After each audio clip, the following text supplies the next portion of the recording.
hadda waxaan u bixi doonaa safar oo uga bixi doona magaalada duleedkeeda safarka waxa soo abaabulay iskuulka Hargabit hadda waxay noo bilaami doonaa safarkeena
saaka dalxiis kaga soo baxnay magaalada Hargeysa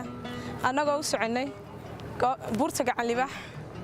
hadda waxaan taaganay buurta Figteedii halkan ayuu ka bilaabmay dalxiis wacan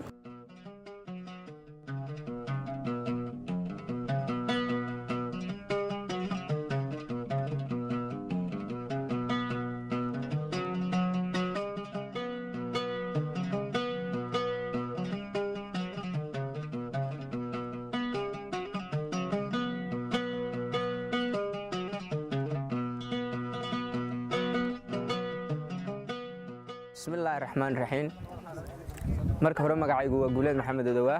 waxaanan kamid ahay maamulka iyo macallimiinta iskuulka Hargabit oo ay maamusho hay'adda Shaqadoon iskuulkaasi waa iskuul caalami ah kana furan ilaa 12 wadan oo ay kamid tahay Soomaaliland gaar ahaan magaalada Hargeysa iskuulka waxa ku jira ajendayaashiisa kamid ah in sanadkii ay ardaydaanu sanad wax u dhigno soo sanadkaanu ardayda wax u dhigno waxaan ugu talagalay semester marka dhameystaanba inaanu geyno hal dalxiis soo bariye hore waxaanu geynay maxay hayday magaalada Boorama jaamacadda Camuud safarro kale waxaanu geynay maxay hayday meesha ansaarta qadiimiga ah ee Laasgeel laakiin safarkani waa safarkii noogu horeeyay ee sanadka 2018 ee aanu ku nimaadno buurta Gacan Libaax oo aad arkaysaan imanka aan taagan waa buur aad u qurux badan run ahaantii marka kuugu horeysay meesha soo istaagto indhahaagu xoogaa way la qabsan waayaan because image-ka meesha ka soo baxaya iyo muxuu ahaayay reflection-ka iftiinku sameeyo aad u buluuga waa meel aad u qurux badan jarkuna aad uma dhawa aad buu fog yahay waxaan u maleynayaa haddii halkan la lugayn lahaa wada laga dhisi lahaa in maalin la sii lugayn lahaa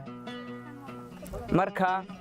safarkan aanu saaka ka soo bilownay magaalada Hargeysa saacadu markay ahayd 9:00 subaxnimo si dheer iyo dadaal badan iyo rafaad badan oo soo galay ugu dambeyntii waxaanu halkan soo gaadhnay markay saacadu ahayd 3:00 galabnimo iyo 6 daqiiqo imakana sidaad arkaysaan ba ardaydii iyo buurtii halkii waan joognaa alxamdulillah wax walba si qurux badan bay noogu dhamaadeen waxaan leeyahay dadka aan hore u arag buurtan Gacan Libaax waa buur aad u qurux badan soo waan ku dhiirigelinaynaa dadku inay buurtan iyo meeshan aadka u quruxda badan la ay soo booqdaan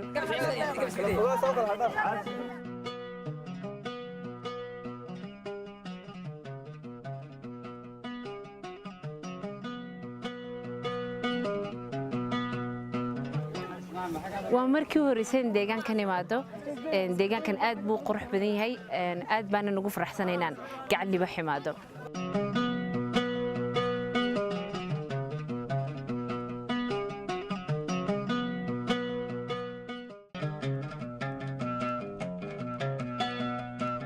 Hilal Xasan Cabdilaahi kana socotaa iskuulka Harkabatis maantana dalxiis soo baxday inay aragto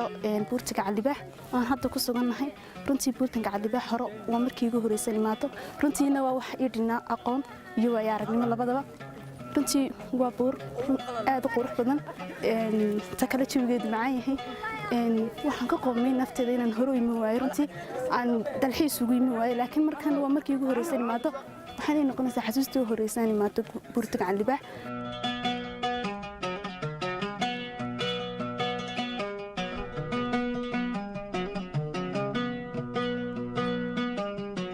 magacaygu waa Sagal Adal Cabdi ahla arday ka tirsan iskuulkan halkan dalxiiska u yibi Harkabatis waxaan joognaa buurta Gacan Libaax ma sha Allah buurtu aad bay qurux badan tahay waa markii ugu horeysay ee dhibaato buurtan walaal maqli jiray oo hadal ku maqli jiray meesha buurtahay ma sha Allah laakiin maanta waan arkay si fiican ayay qurux badan tahay meeshani aad baan uga helay ma sha Allah aad baan ugu faraxsanahay dalxiiskan waxaan noqonayaa inta dalxiiskayga ugu farxad badnaado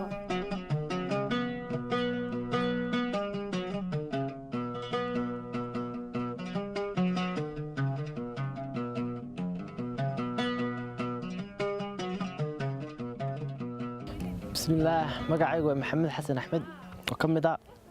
ardayda Harkabatis Academy maanta waxaan soo dalxiis tagnay buurta Gacan Libaax oo hore u arkin oo ah meel fiican oo lagu dalxiisi karo oo aad iyo aad u qurux badan waxaan kula talinaa dadka reer Soomaaliland inay u yimaadaan dalxiis oo kamida goobaha ugu quruxda badan dalkeena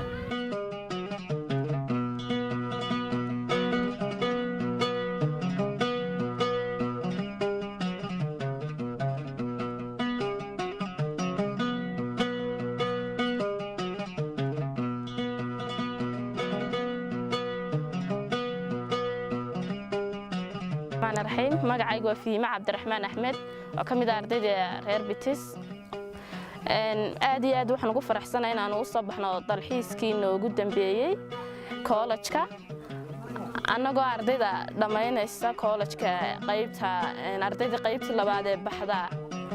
safarkaygu runtii kastuu nagu dheeraaday oo muddo soo soconay haddana waxaan ku ilownay buurtan quruxda badan leh aanu maanta aanu niminay galabnimadan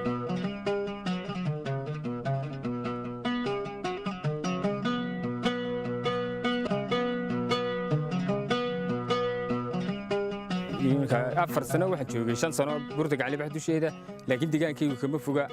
inta cimiladan joognay cimiladeedu waxay kaga duwan tahay cimilooyinka kale waa cimilo biyo oo fadhida Highlandka oo 90,000 oo feet ka sarreeyna dhulka imika radkii hoose kaynta ku taala ma ahayn kayn qodax leh bugto waxaan ku soo maray batala furaasha waxa qodax leh ku arki maysid cimiladeedu xagga hawadeeduna waa hawa fadhido furaasha sida hurdo markay hurdado kale dad mar quraad seexato aad baad ugu fursanaysaa inaad soo noqoto kaynteedu waxay isku jirtaa kaynta la yiraahdo dayibka wegerka doosoqa iyo dayibka iyo baxar saaf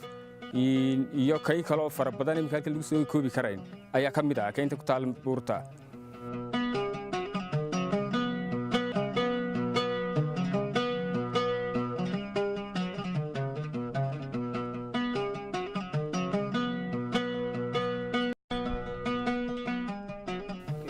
waxaa hadda soo gabagaboobaya safarkii muuqaalkii maanta gidi aan soo soconay daawaninay dalxiiskii oo ah buurta Gacan Libaax waxaan aad ugu faraxsanahay waa maalintii ugu horeysay aan arko buurta Gacan Libaax oo dalxiis ugu baxno buurta Gacan Libaax waxay kaga dugan tahay meelaha kale waxay leedahay jaw aad u qabow waxay leedahay deegaan aad u qurux badan waxaan aad iyo aad ugu mahadcelinayaa macallimiinta iskuulkayga Harkabatis oo safarkan noo saaray maanta aad iyo aad bay mahadsanyihiin macallimiinteediyo cidii soo arooshay safarkan maanta waxa uu safar aad ay ugu wada faraxsan yihiin dhalinyarta dhigata Harkabatis oo ay u soo dalxiiseen buurta Gacan Libaax taas oo ay ku soo arkeen muuqaalo aad u qurux badan dhulka jawigiisa qabow iyo doogiisa